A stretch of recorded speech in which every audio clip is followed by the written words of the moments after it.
Riverside's College of Natural and Agricultural Sciences, or CNAS.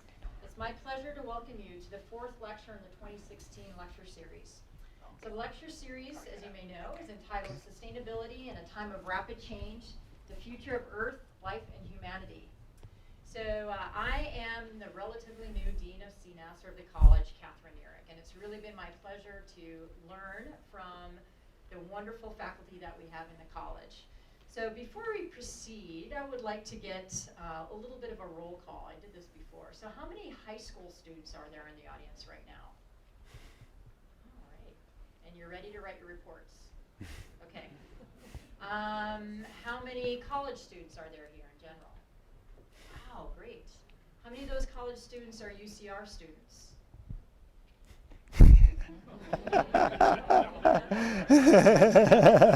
How many CNAS people do we have? Alumni, faculty, students? Good. Great. Well, thank you for. And actually, how many of you are just fans? Just plain fans of UCR? That's got to be everybody. All right. So again, thank you so much for sharing this. And you're going to be thrilled with yet another lecture series tonight. So it's my pleasure to introduce Dr. Christopher Bardeen, who is a professor of chemistry at University of California, Riverside. So in his research, he uses laser spectroscopy to study exciton dynamics in organic photovoltaic materials. You guys got that? Okay, in other words, how do you make a better solar cell? So he received his Bachelor of Science in Chemistry from Yale University in 1989, then went on to get his PhD in chemistry from the University of California, Berkeley in 1995. So I believe what he may be addressing today to see if it's even possible for solar energy to supply 100% of humanity's energy needs, and we're going to find out. So please join me in welcoming Dr. Chris Bardeen to the podium. Okay. Thank you. Am I good? Okay. Thanks, Dean Ulrich, and thank you guys for showing up. And I will just get into it right now. I think I'm all wired up and ready to go. So let me first, this is going to be a talk about solar energy, but let me first just do a quick poll of people. Before we get into solar energy, let me ask you guys, how many people here are in favor of nuclear energy? Say we're building a nuclear plant in Riverside County. Right on. Okay.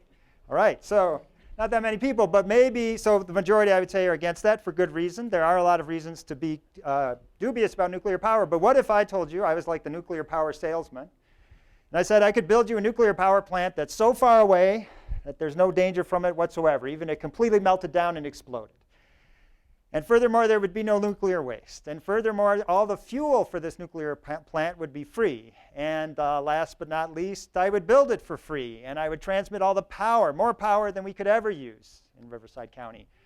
Here for free as well. Free, free, free. Everything free, right? So how many people then would be interested? Nuclear power. A few more. Okay. So everybody, people in the know what I'm talking about. It's already been done. It's not the Bardeen Nuclear Power Corporation. It's the sun. Sun is a giant nuclear reactor sitting 93 million miles away from us. It's emitting huge amounts of energy because of the nuclear fusion reactions that are happening at the center of the solar system.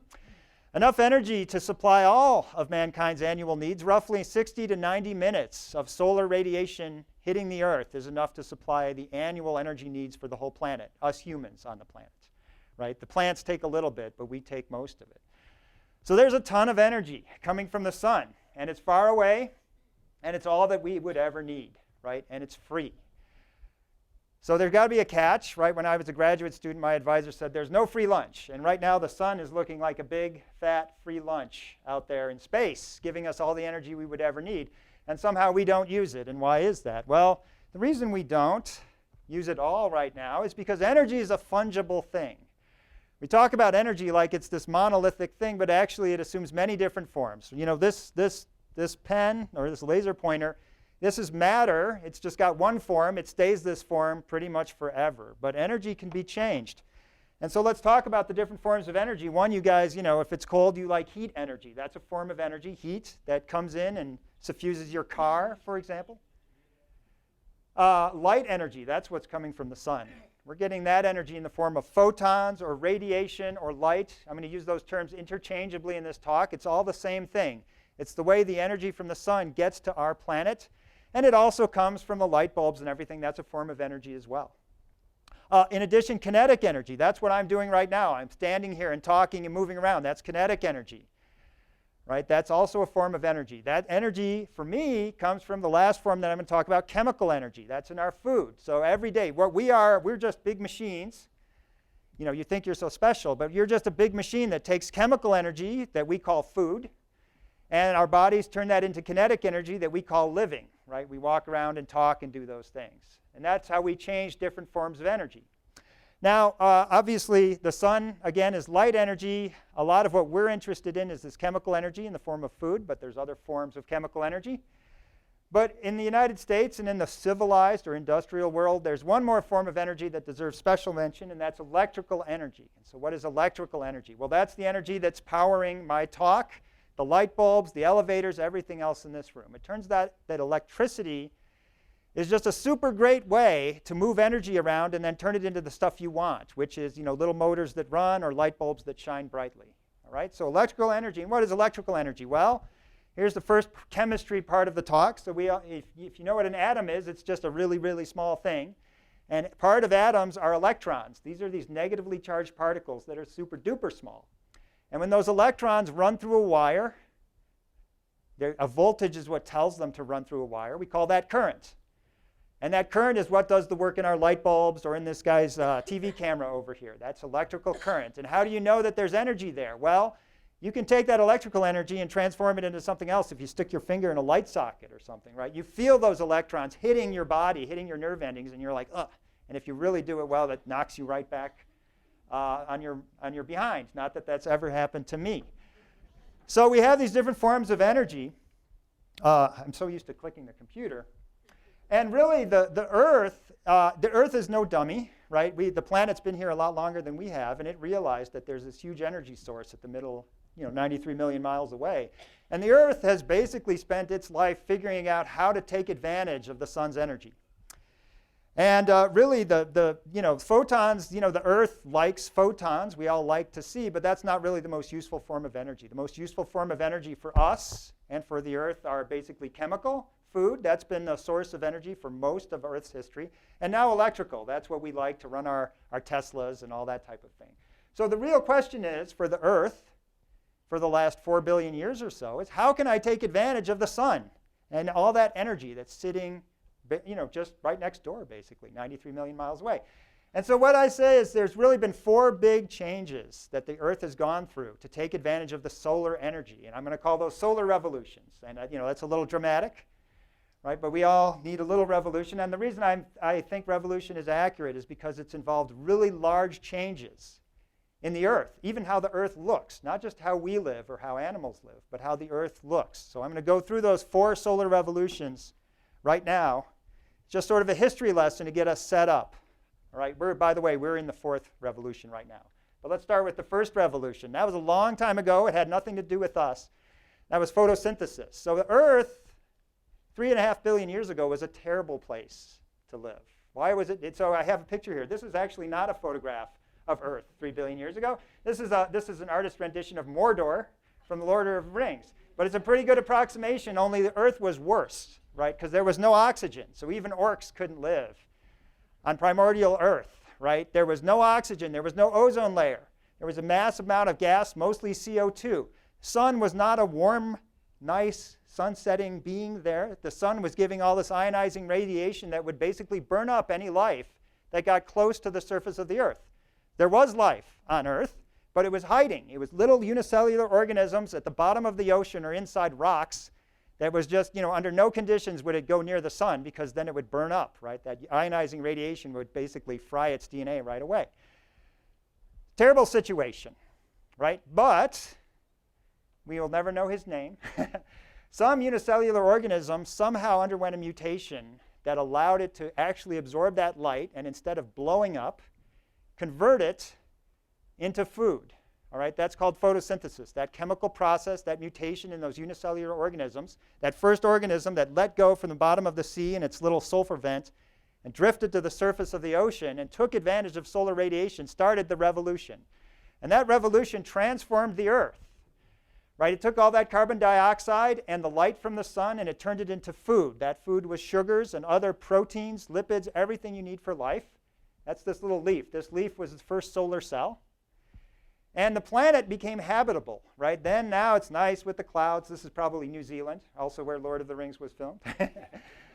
But green trees, clouds, oxygen for us, right? We could evolve once they generated enough oxygen. In fact, we had to evolve to help out the plants, right? They were doing too good a job. But that was the biggest transformation of the Earth. The reason the Earth is not some brown cinder sitting 93 million miles from the sun is because of our buddies who first did photosynthesis a long time ago. So that was the first and the biggest revolution.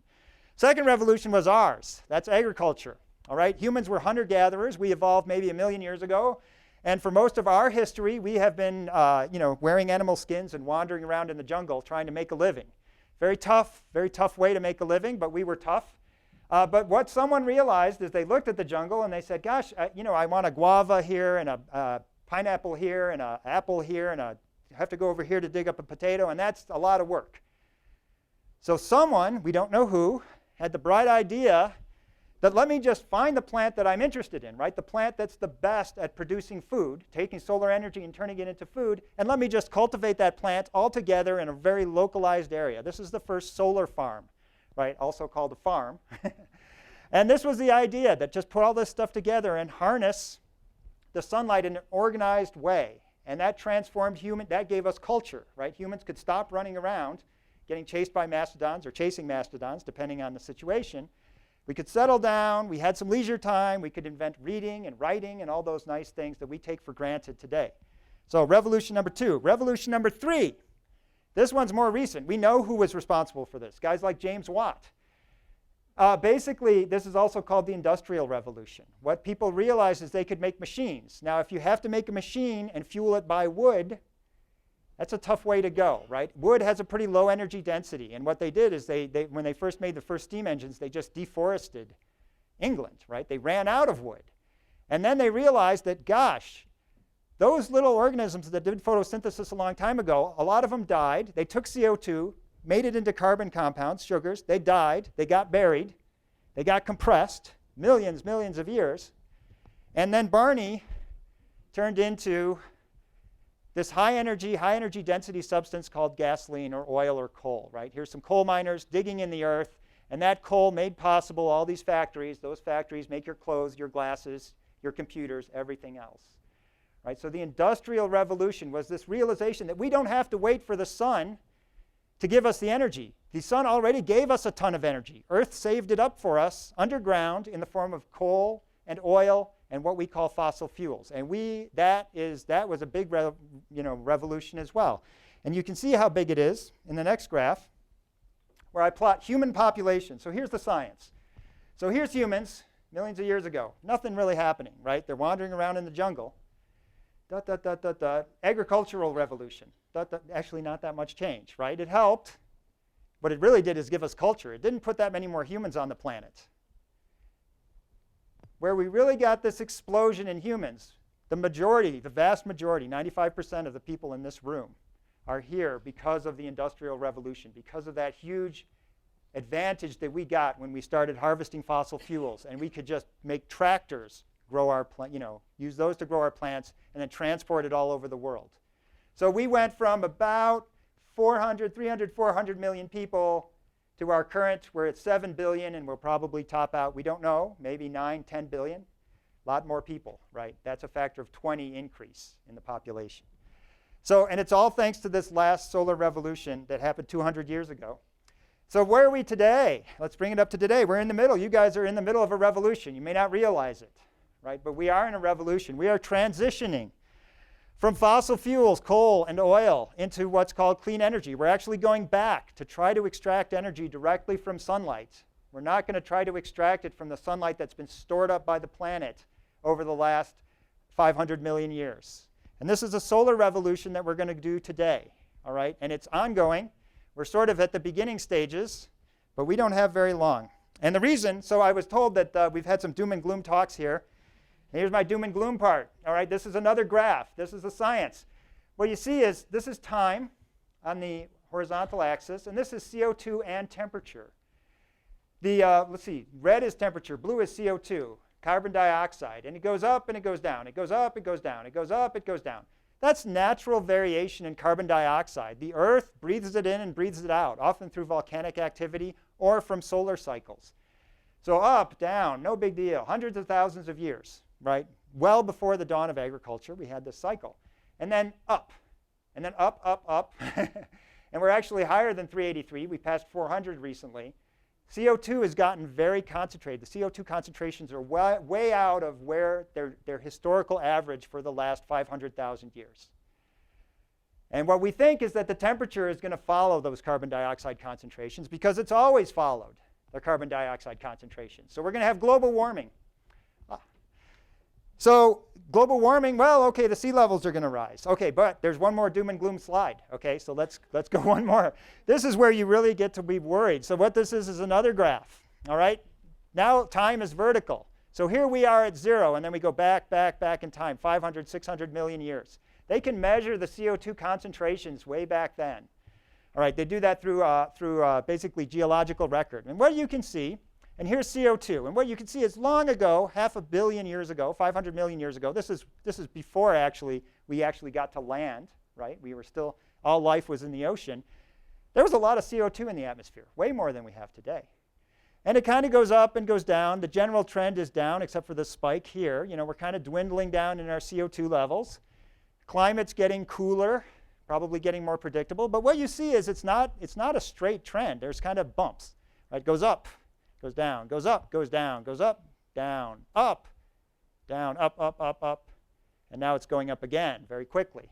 And what Peter Ward did helpfully is he showed that these little spikes in CO2 are correlated with these mass extinction events, right? So historically, Shakespeare said past his prologue. I just saw that today. We hope not, because every time we get a spike in CO2, bad things happen to a lot of life on Earth.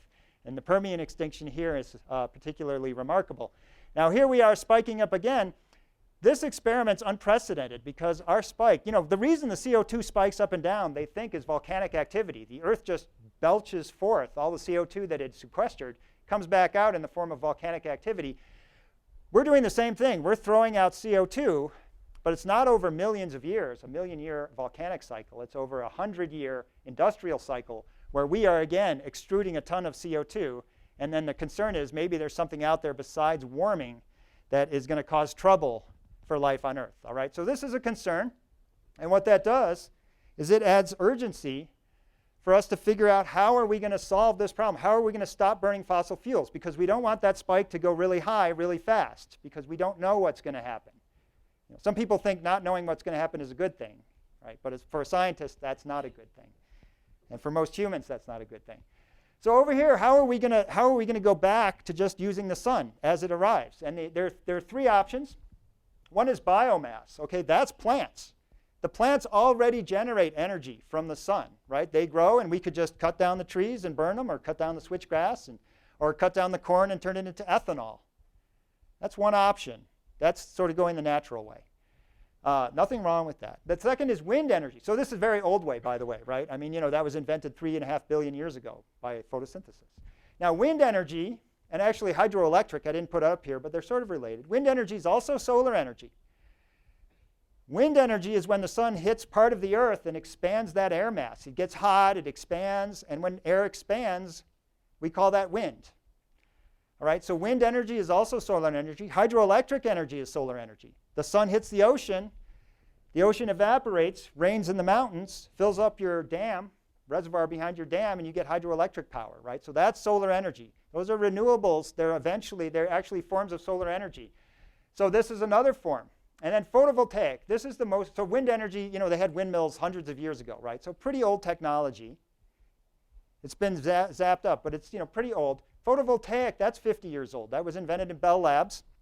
And what that is they found that there are certain substances, certain semiconductors, that can just sit there, and the photons come down, and you get electrons out, right? It's like magic. You don't have to heat up the wind. You don't have to evaporate the water. You don't have to grow a plant. A photon comes in, and electrons come out. And we use electrons in everyday life, and we can turn those electrons into any other form of energy that we want. So photovoltaic, very modern invention, relatively speaking, but maybe the best. And the reason it's the best is because of this. This is energy or power density of these different technologies. And so in other words, the sun comes down, and you're going to convert it into energy, and that energy will eventually be used to run a light bulb. So suppose you have a 40-watt bulb. So biomass, what that says, 2 watts per meter squared. That means to run a 40-watt bulb, I need 20 square meters. I need to grow corn on 20 square meters, harvest it, turn it into ethanol. You know, there's a lot of work involved. So it's not very energy dense. We'll see that on the next slide. Wind is better. It's about a factor of 10 better. But again, the sun has to come down, and it's not being turned right into electrons. The sun comes down, it heats up the air has to flow. It has to flow by the turbine has to spin, and then the spinning turbine generates electricity. All right, so there are middlemen involved. And photovoltaic cuts out the middleman, and when you cut out the middleman, you get a much higher energy density, again, a factor of 10 roughly, in terms of the potential power density for photovoltaics. So what does that mean for you and me?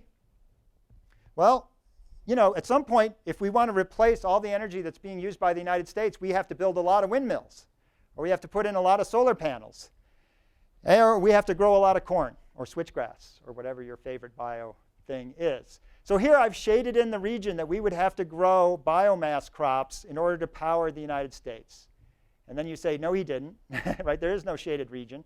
But actually, I shaded the whole region, right? There is not enough area in the United States to supply the US energy needs, even if you grew crops on every square inch of land, including Alaska and Hawaii, right? And part of that is just we use a lot of energy. But the other part is plants just have a lot of other things they need to do, right? A plant is not that interested in our problems. A plant needs to grow and reproduce and have a flower and all this other stuff. And so it wastes a lot of that energy because it's just being a plant, right? You can't hold that against it, but it just means it's not a good solution for us. We don't care. Well, we do care, right? If you're a gardener, you do like plants. But it's not doing me any good. I want electricity because I got to plug in my iPhone. Now, I don't even have an iPhone, but I got to plug in my iPhone, right? So let's go to wind power. That's a better possibility for generating all our power needs. So this is a little bit outdated calculation, but this is the area we would have to coat with windmills in order to supply United States energy needs. All right, because that 18 watts per square meter, we need a lot of windmills, right? We're going to have to sacrifice a few states, and I kind of put it in an area where Californians might not mind sacrificing the states, but the people who live here might mind it. You know, how are we going to persuade everyone in Kansas that we need to put windmills over the whole thing, right? Obviously, in reality, you'd probably distribute them, you know, but you do need this area, and you're not going to get it just by putting a few windmills in the Tehachapi Pass, right? That's not even close to what you would need. So photovoltaics, as you might guess, are a better solution because you need less of them to generate that amount of power. Right now, we don't have to wipe out Kansas, maybe a third, right? And I apologize to Cindy because she was at Kansas. We're going to actually move this square. Kansas is not the ideal place to do solar energy, but the point here is we don't need nearly as much area. And again, I want to emphasize, that's because photovoltaics are relatively modern technology that cuts out every middleman. It's just the photon in and electrons out. These are special semiconductor substances. Silicon is an example that are just very good at turning photons into electricity, right? And they're not natural. I guess that's the other thing I would say. This is not a natural solution. This is something man-made, right? It was invented at Bell Labs. It's created through material science. And it's by far the most efficient way to generate energy from photons. Okay, so let me talk a little bit about the cost structure of solar energy. We'll return to this at the end of the talk. Right now, so what costs the most? It used to be you'd go to utilities or people and you'd say, let's do solar energy. And they would say, forget it. Solar panels are way too expensive. Right? But that's not true anymore. And we have actually both the United States, but mainly China to thank for that. Solar panels are about 50 cents a watt. And the cost is declining all the time. In fact, this is probably an old number. The cost, if you put solar on your house, I put solar on my house, and they quote you a cost per watt. So I put 4.2 kilowatts, or roughly 4,000 watts on my house. Right? So a bunch of solar panels on my roof. And that cost me about $4.50 per watt. So $4.50 per watt, but the solar panels were only 50 cents a watt. So where's the other cost? The other cost was basically paying these guys to climb up on my roof and spend 5 days hammering in solar panels. Right? That's called the balance of systems cost. That's locked in. Right? I can't pay these guys any less. I have to buy permits. I can't pay any less for the permits. There's no good way to solve that balance of systems cost. It's a fixed cost. So I could get, pretty soon, solar panels will be effectively free. And by effectively free, I mean they will be so cheap that you won't even think about the cost of solar panels. But getting solar energy will still be expensive, and it will be expensive because you have to install you have to buy 10 acres or 20 acres. If I buy 20 acres, it's $200,000. And I have to pay these guys to install. Every solar panel, it's going to cost, whatever, $20 to pay the guy to go up on my roof or to go out in the desert. So how do we save money here? We can't really make solar cells any cheaper.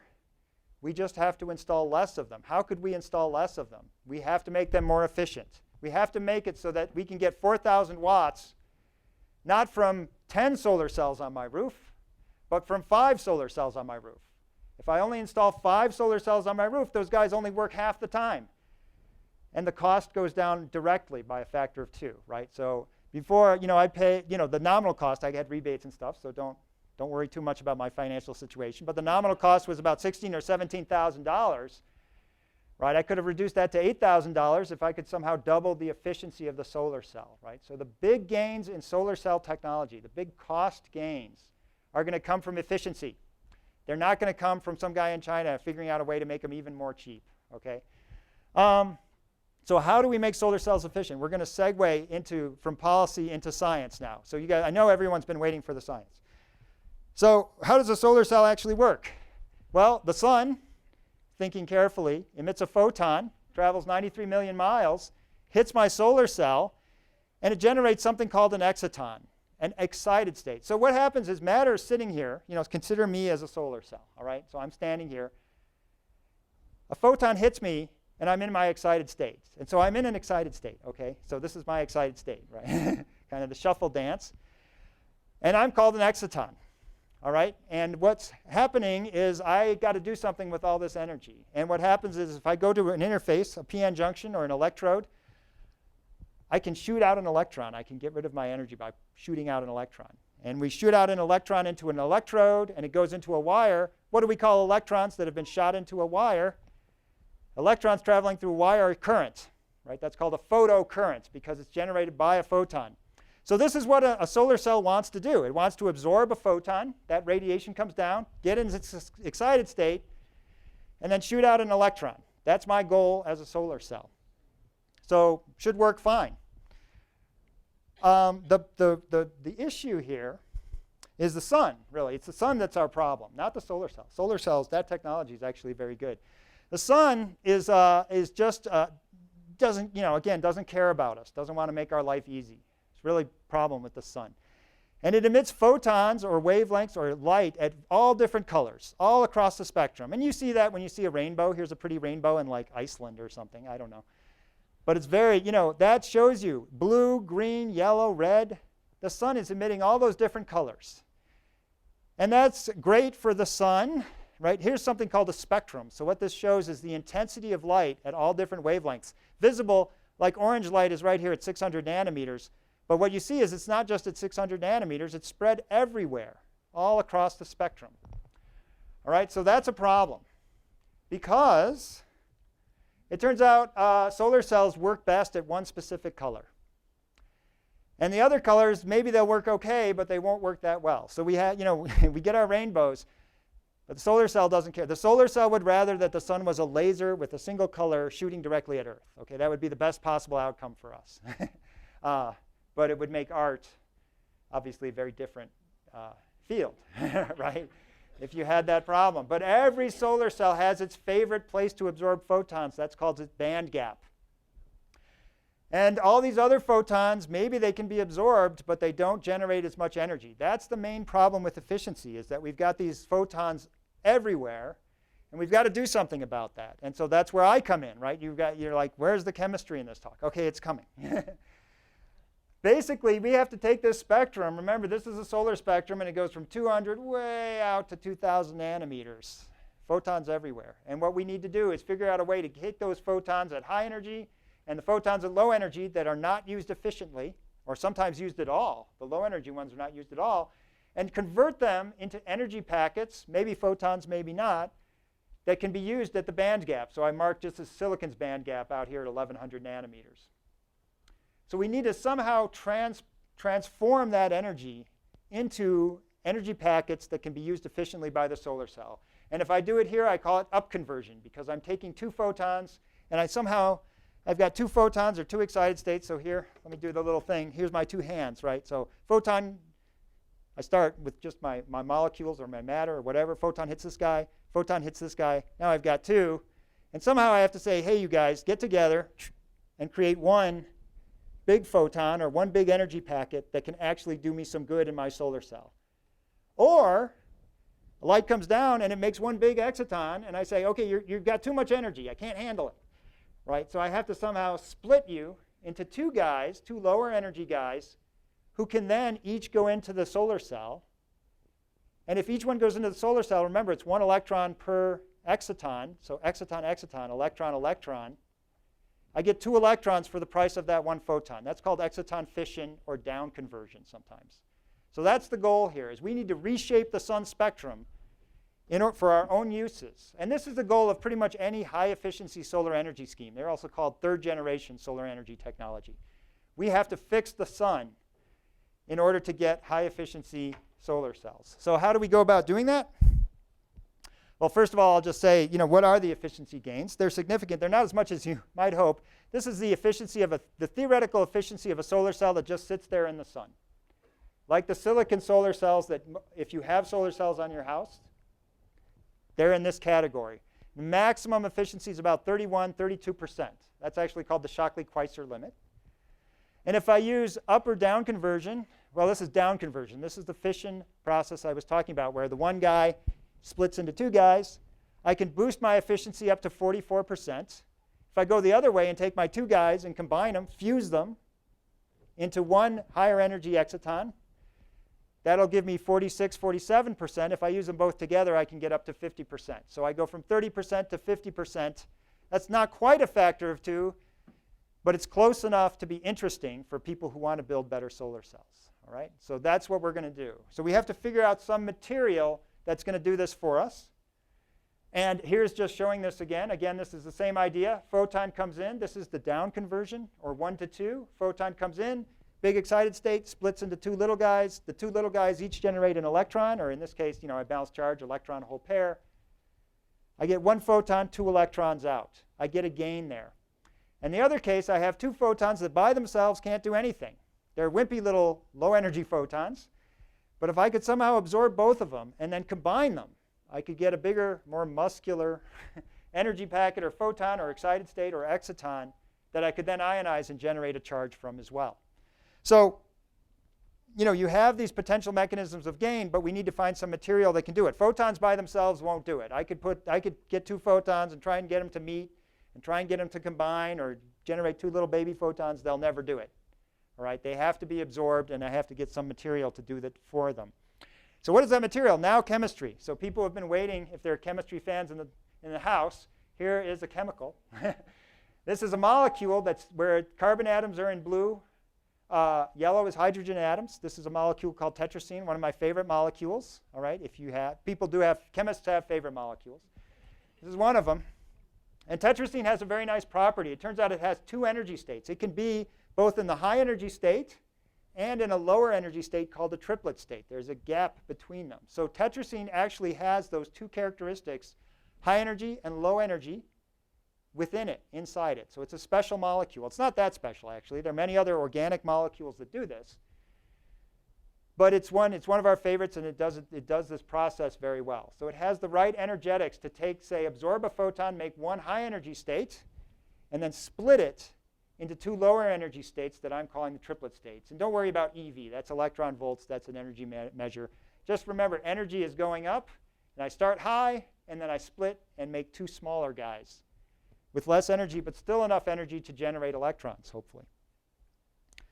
So it turns out that this process, if you think about it, one molecule is not enough. So in the old days of chemistry, we would make a molecule and then kind of forget about it.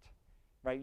Making one molecule was good enough. But nowadays in chemistry, we need to get molecules to talk to each other. That's the sort of new frontier of chemistry. And it turns out that that's very important for this process. It turns out that if I take two tetrascenes that are just far apart, one can absorb a photon, but I need to make two excitons or two excited states or two energy packets. I need two molecules, and they need to talk to each other somehow. And if they're far apart, they're not talking to each other.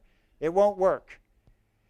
And if they're oriented the wrong way, say in a T shape, they can kind of talk to each other, but they can't have the right conversation. It still doesn't work. You can't split that energy. So you need the right molecular orientation, and it turns out that tetrascene crystallizes in a way where you can absorb one photon, create that excited singlet state, and then fission or split or down convert into my two excited states, and then hopefully they go on their merry way to generate your electrons. All right? We're not quite to that point yet. But the point here is that we can't just make the molecule. That's not even half the job. We have to get the molecules to pack in the correct fashion. How do we know that this is happening? We have to do experiments. And this is a picture of a grad student. He's no longer a graduate student. He graduated, which is what graduate students are supposed to do. But you have to go in the lab. You have to make the substance. You have to make the material, and then you have to measure it. We can't just stick it under the sun, because the sun, for doing science, eventually we want everything to go under the sun. But for doing science, the sun is terrible because it's cloudy and maybe it's a different intensity, or I don't know what's going on. I can't control it. So I need lasers. That's my source of photons in the lab. I'm a laser guy, and I mimic the sun by shooting lasers at this substance. And I shoot a laser at it, and I say, OK, I shoot the laser. Does it split or does it not split? I make that excited state, that exciton. Is it going to split or not? I can tell that through laser spectroscopy. And I just want to, I'll give a shout out to the grad students because I see them here in a row. This is, some people think, oh, research and development. That's some guy at Google with a latte sitting in front of his computer, right? That's one type of research and development. And he's making a new app. And then you can, it'll make your dog dance backwards or something like that. And that's awesome. And they're the ones who make all the money. But this is real work, okay? This is people going in the lab. Smelly chemicals, loud lasers, it's all dark, and you're trying to make some measurement, and your boss is, giving you a hard time and stuff, and you have to wear those glasses. So I just have to give a tribute to the graduate students who do the hard work, because I don't do that much hard work anymore. I do stuff like this. And it is hard work, all right? But it's real measurements on real substances, and a lot of times they don't work, and then you have to try again, all right? So I don't want to minimize that, but it's really, this talk isn't, you guys don't want to hear me complain, or certainly not me complain about their tough life. So we'll just keep going, and I'll just give you one result here. This is an example of this packing issue. This is a different molecule that also undergoes exciton fission. And what you do, it crystallizes, it packs into two different forms. So here's my molecule. Each vertex is a carbon atom, and then there's hydrogen sticking out. And it just turns out a slight change in how these molecules pack leads to a big change in how quickly you split that energy, how quickly you downconvert or fission that energy. And you can see that this graph here, you don't have to see, but if there's no slope, that means nothing's happening. So a molecule by itself just absorbs the energy, hangs out, doesn't do much. But if you put them together in these two arrangements, they absorb the energy, and then something happens. You can tell it because of the slope. The steeper slope means faster exciton fission. And one of them, the monoclinic, is even faster than the orthorhombic. So a small change in packing, it's very delicate. Even a small change in how these molecules talk to each other can lead to a significant 50% change in the exciton fission rate. So it's delicate work trying to figure out how to make these molecules talk to each other. Now the second part of the talk is, what about the other way? What about the up conversion? What about taking the low energy part of the solar spectrum and somehow getting it to talk to silicon, or cadmium telluride is the other big solar cell photovoltaic material. And so the question is, what do we do with the photons out here? Basically, before I'm talking about the photons here are fine. They're ideally situated, but they're just a minority. What about the photons over here? This is up conversion. We need something that can absorb that infrared light and then absorb, and then I got my two little guys, and then fuse them together to make a big photon that can be absorbed by, say, one of these semiconductors. That's called up conversion. So how are we going to do that? The way we do that is we use these semiconductor nanocrystals. So now this is also interesting from a point of view of science. What it is again, it's sort of the next generation of chemistry. Chemistry used to be make a molecule and study it by itself and see if it had interesting properties. That's still done. That's still a nice part of chemistry. But here what we had to do is we had to take one type of substance, these quantum dots or semiconductor nanocrystals. These are made of lead selenide, which is not an ideal material, but it worked. And we have to combine them with an organic molecule. This is rubrene, but if you kind of look, it looks a lot like tetrascene. A lot of carbons, a lot of hydrogens, they're all stuck together. And we mix these two together. All right, this is called a hybrid material, right? It's not all organic and it's not all inorganic. It's a mixture of molecules and semiconductor quantum dots that are all mixed together. And what the idea is, the semiconductor quantum, they have to work as a team. All right, the semiconductor quantum dots each absorb the photon because the molecule can't do that. Then they give up that photon energy to the molecule, so you populate a low state on two rubrenes. So now we've got the two low states on the rubrenes. And then the organics have to do the last step, which is they have to diffuse together and upconvert or fuse into that higher energy state, that singlet state that will then emit a photon. Right? So we have to have real teamwork here. It's a little harder than singlet fission, where we just had to get the same molecule talking to its partner in the right way. Now we have different substances that have to talk to each other, and they kind of don't like to talk to each other. We'll get into that. But this does work. So we can take, this is a cuvette. This is full of a liquid that has both the nanocrystals and the rubrene, this mixture of these two substances. It's black because lead selenide absorbs everywhere. And I'm shining a laser at it. And you ask, where's the laser? You can't see the laser because it's 980 nanometers. It's well into the infrared. All right, this is a laser that you can't see that normally would not contribute to solar energy. And yet you see this bright light, this visible light, this yellow light at 550 nanometers coming out of the cell. Why is that?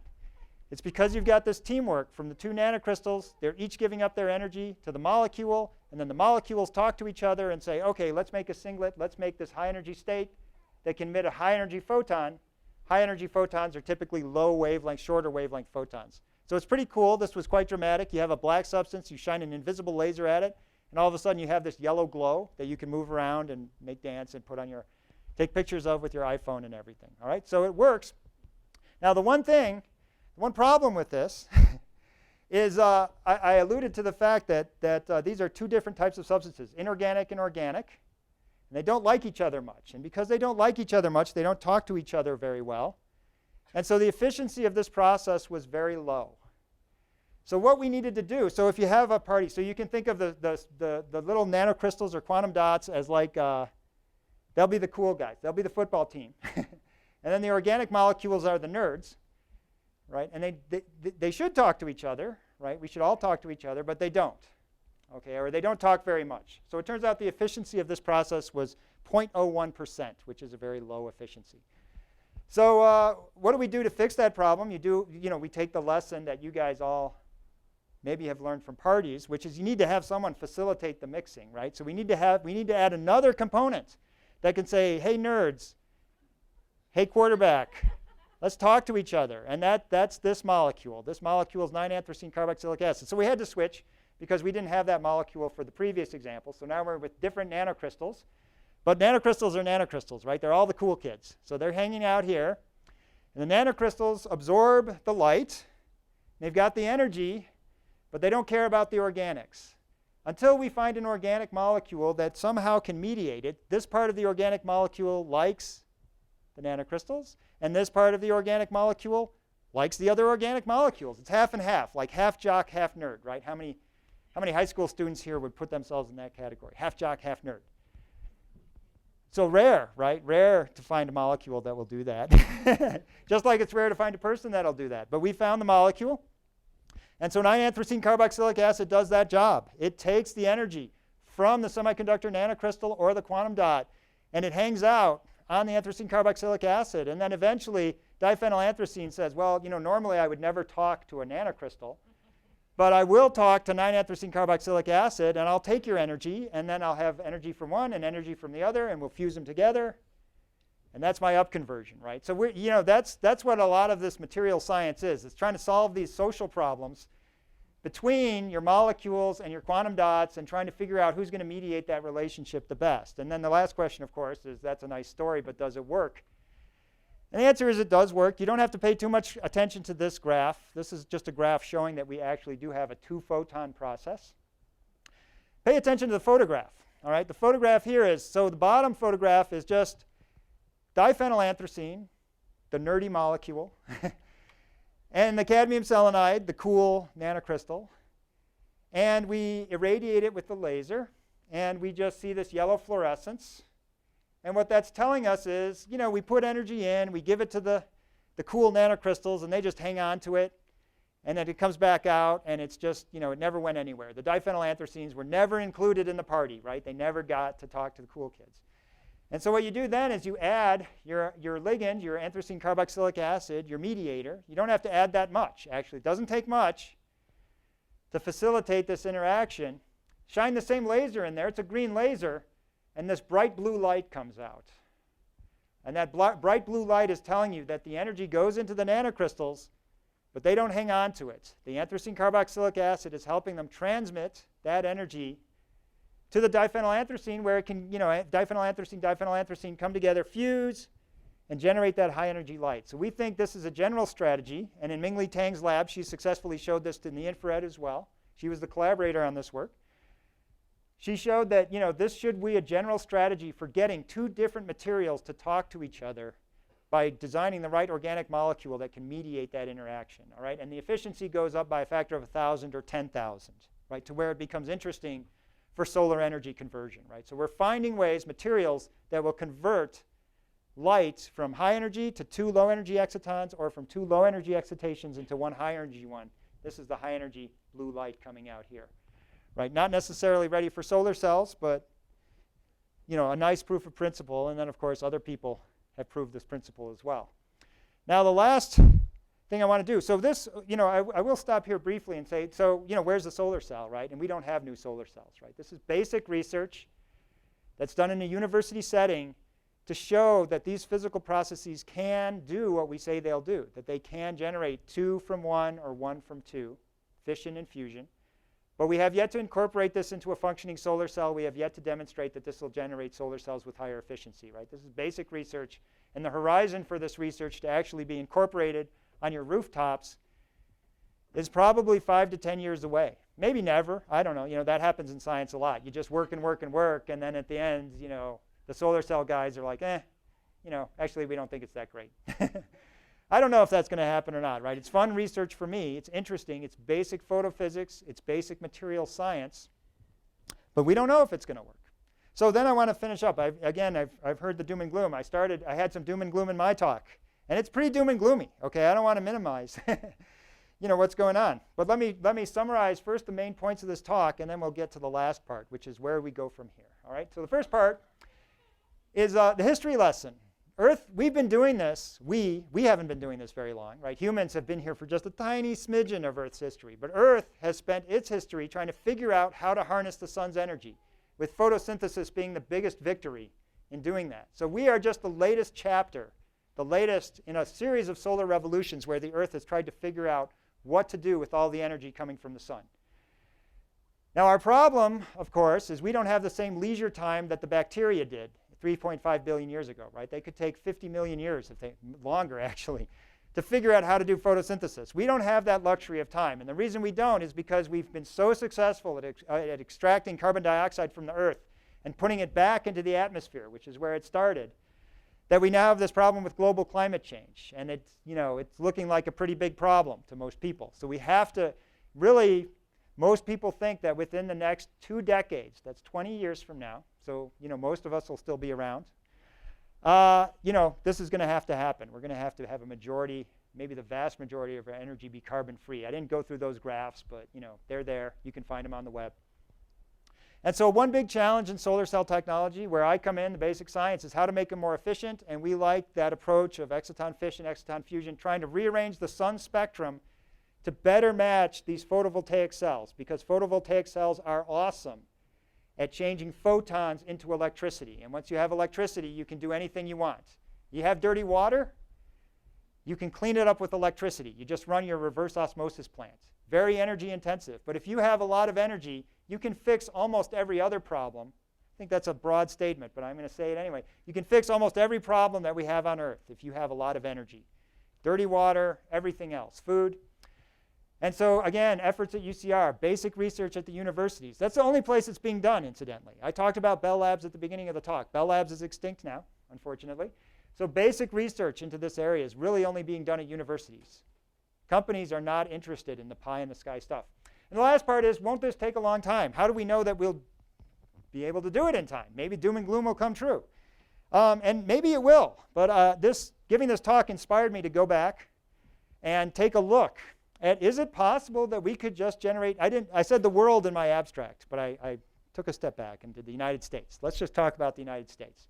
Could we generate our energy through not just renewable, but mainly solar energy sources? And so there are three main things that I want to emphasize here that say, yes, this is a possibility.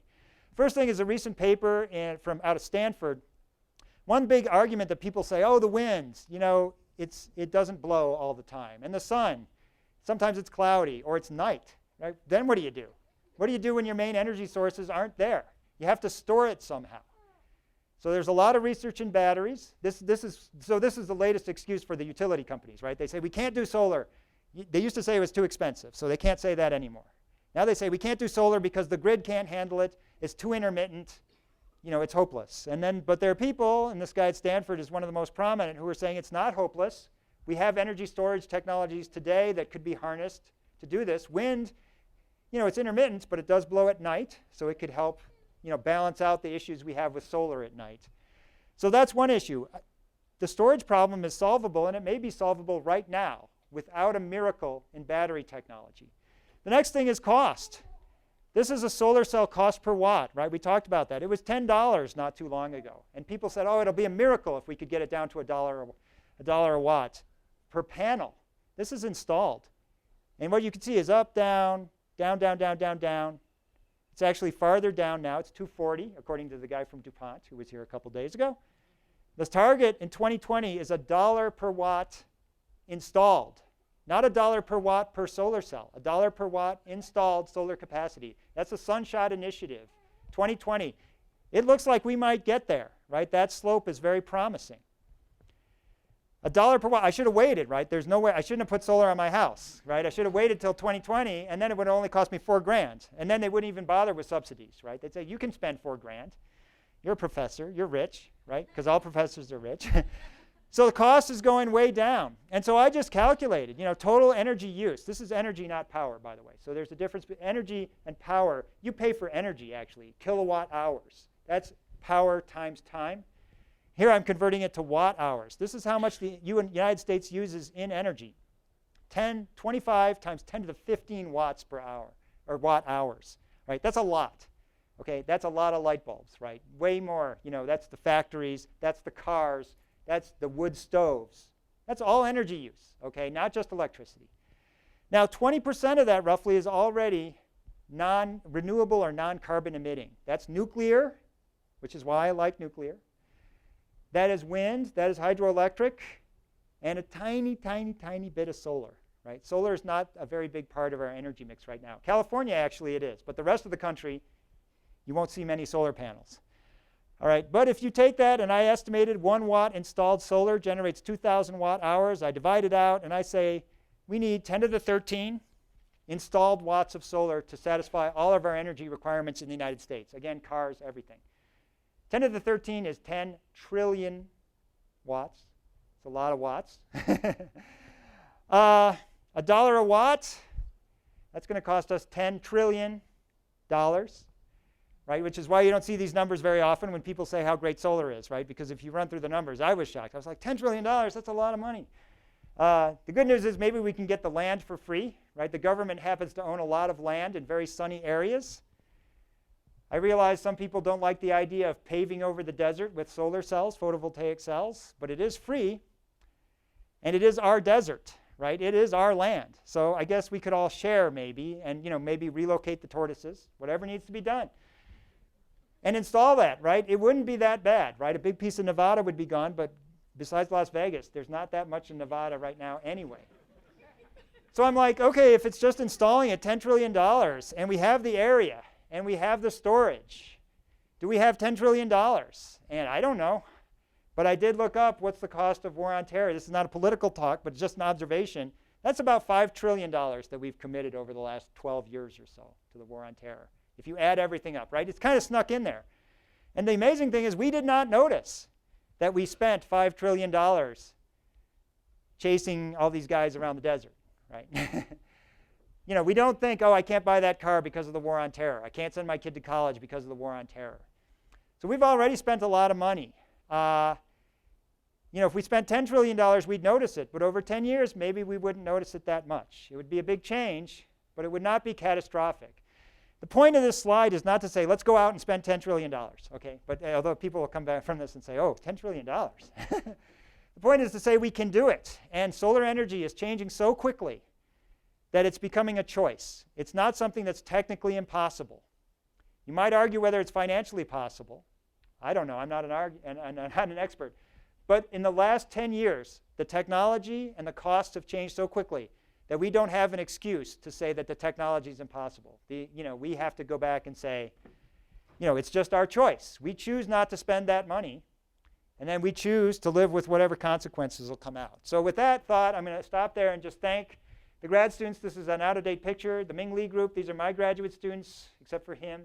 He's always there. He never does any work. Ming Lee Tang group for the nanocrystals and the upconversion work. Financial support, you, right? You guys, your taxes pay for everything that I've talked about in this talk through the National Science Foundation and the U.S. Department of Energy. And then last but not least, I put in this guy. That's our hero, right? The unicellular organism from 3.5 billion years ago. If he can do it, maybe we can do it. Our job's a lot easier than what he had to do. So I'm going to stop there and just say thank you again for your attention, and I'll take any questions if people have them.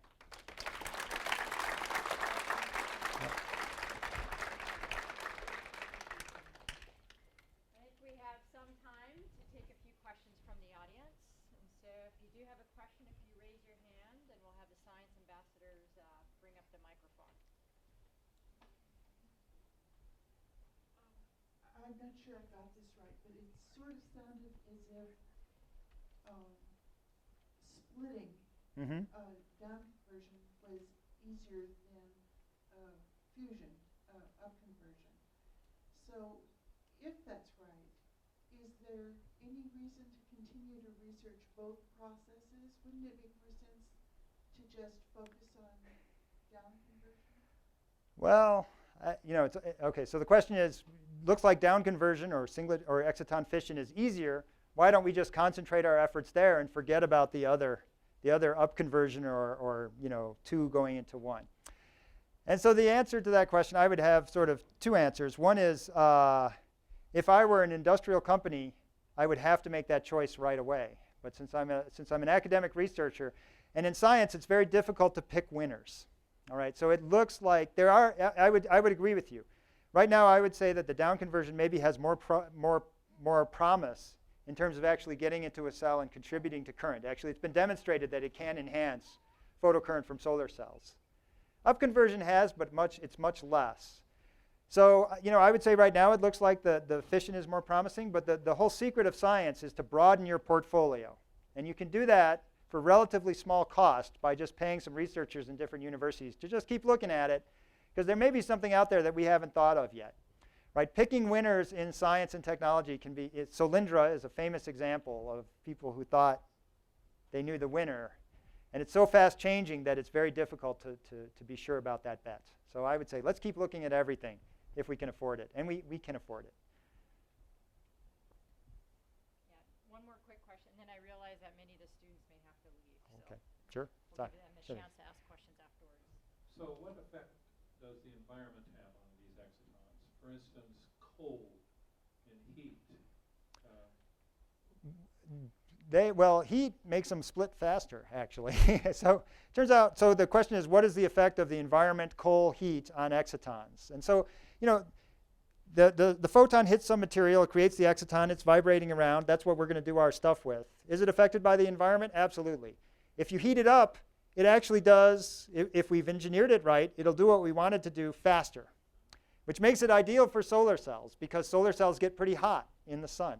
And as for coal, well, just having coal around, the excitons don't care about that. We do get the materials from oil and coal, right? These are all organic molecules that are byproducts. Oh, cold. Okay, so cold, sorry. Cold would slow down that process.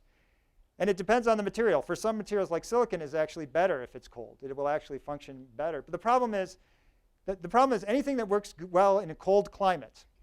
Cold climates have another property, is that they're usually cloudy, right? They don't have much sun to begin with. So most people say that if I'm going to have a solar energy material, it has to work. Sorry, I misunderstood that word. I guess I have coal on the brain. If you have a solar energy material, it's going to have to work when it's hot, because that's where all the sun is. It's in the deserts. It's near the equator. And so if you have your choice between something that works well when it's cold and something that works well when it's hot, choose hot, because where it's hot, you're also going to have a lot of sunshine, and that trumps everything. If it's cloudy, your efficiencies are going to go way down.